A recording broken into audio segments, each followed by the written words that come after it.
Çin zulmünden kaçarak Korgaz sınır hattından Kazakistan'a kaçak giren ve Kazak hükümetine sığınma talebinde bulunan Tursunay Ziyavud'un Çin Komünist Partisi'nin Doğu Türkistan'da işlediği insanlık dışı zulümlerini uluslararası topluma anlatması neticesinde sürekli olarak Çin istihbaratı tarafından tehdit edildiğini, hatta geçen ay canına kastedildiğini sosyal medyadan paylaşmıştı. Bir ay önce 14 Şubat gecesi faili meçhul yangın olayıyla Kazakistan'daki evi ateşe verilen Tursunay, Çin'in hala kendisine kastetmeye devam ettiğini ve hayati tehlikesi bulunduğundan endişe ettiğini bildirdi. Kazakistan'a sığınma talebi defalarca reddedilen ve toplama kamplarının canlı tanığı olan Tursunay, uluslararası topluma seslenerek toplama kampından kaçabildim ama Çin'in kanlı elinden kaçamadım ifadelerini kullandı. Ayrıca Kazakistan'ın kendisine sahip çıkacağına dair umudunu yitirdiğini paylaşan Tursunay, uluslararası toplumdan kendisine sahip çıkılmasını talep etti.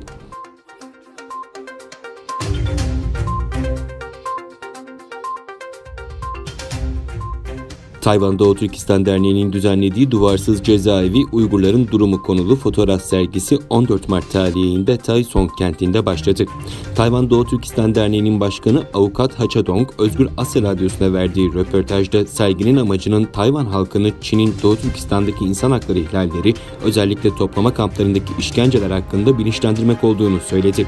Uygur Amerikan Derneği ve Tayvan Tibet Dostluk Derneği ile ortaklaşa düzenlenen sergiye Tayvan halkının ve özellikle gençlerin yoğun ilgi gösterdiği bildirildi. Sergi 5 Nisan'a kadar devam edecek.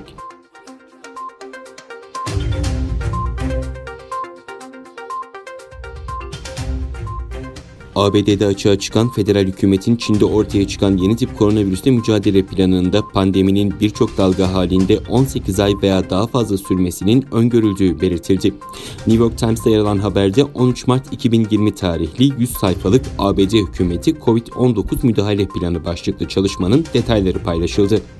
Yalnızca resmi kullanım için, genel dağıtım için değildir uyarılı planda, ABD'de COVID-19 salgınının 18 ay veya daha uzun süreceği ve ülkenin sağlık sistemini zorlayacak şekilde kıtlıklarla sonuçlanarak birden fazla dalga halinde olacağı uyarısı yer aldı. Geçen hafta ABD Başkanı Donald Trump'ın ulusal düzeyde acil durum ilan ettiği günün tarihini taşıyan açıklamada virüse karşı müdahale için resmi kurumların harekete geçirilerek özel sektöründe başkanlık yetkileri çerçevesinde mobilize edileceği kaydedildi.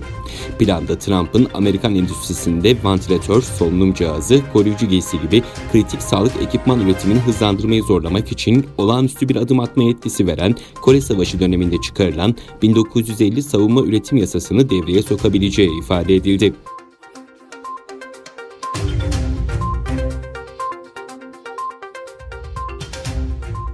Avrupa'da Çin koronavirüsü kaynaklı ölüm sayısı 3400'ü aşarak Asya'yı geçti. Avrupa Merkez Bankası koronavirüsü salgınından kaynaklanan ekonomik yavaşlamayla mücadele amacıyla 750 milyar avroluk tahvil alım paketi açıkladı.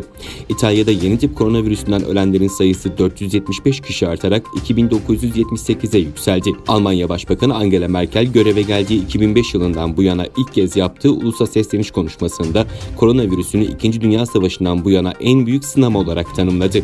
Merkel, virüse karşı mücadele tarihi bir görev, sadece birlikte bunun üstesinden gelebiliriz dedi. Türkiye Sağlık Bakanı Fahrettin Koca Twitter'dan yaptığı açıklamada 61 yaşındaki bir erkek hastanın hayatını kaybettiğini belirterek tanı konup tedavilerine başlanan 93 yeni vakamız var. Hasta sayımız 191'e ulaştı dedi.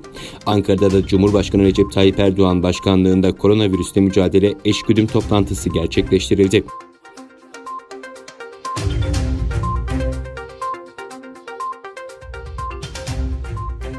Suudi Arabistan yönetimi petrol fiyatlarının düşmesi nedeniyle 2020 bütçesinde 50 milyar riyallik küçülme kararı aldı. Suudi Arabistan Maliye Bakanı Muhammed El Cedan yaptığı açıklamada 2020 bütçe giderlerinde 13,3 milyar dolarlık bir kesintiye gidileceğini, bunun toplam giderler için %5'ten az bir kısma tekabül ettiğini söyledi.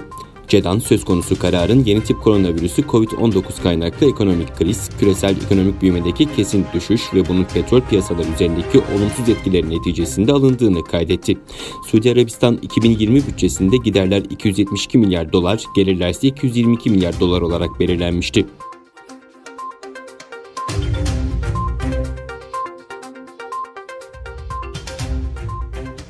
18 Mart Şehitleri Anma Günü ve Çanakkale Zaferi'nin 105. yıl dönümü nedeniyle Türkiye'nin çeşitli bölgelerinde anma programları düzenlendi. Ancak Çin'de ortaya çıkan koronavirüs nedeniyle birçok toplu etkinliğin iptal edildiği duyuruldu. Bizler de 18 Mart Şehitleri Anma Günü ve Büyük Zafer'in 105. yıl dönümünde şehitlerimizi büyük bir minnetle anıyoruz.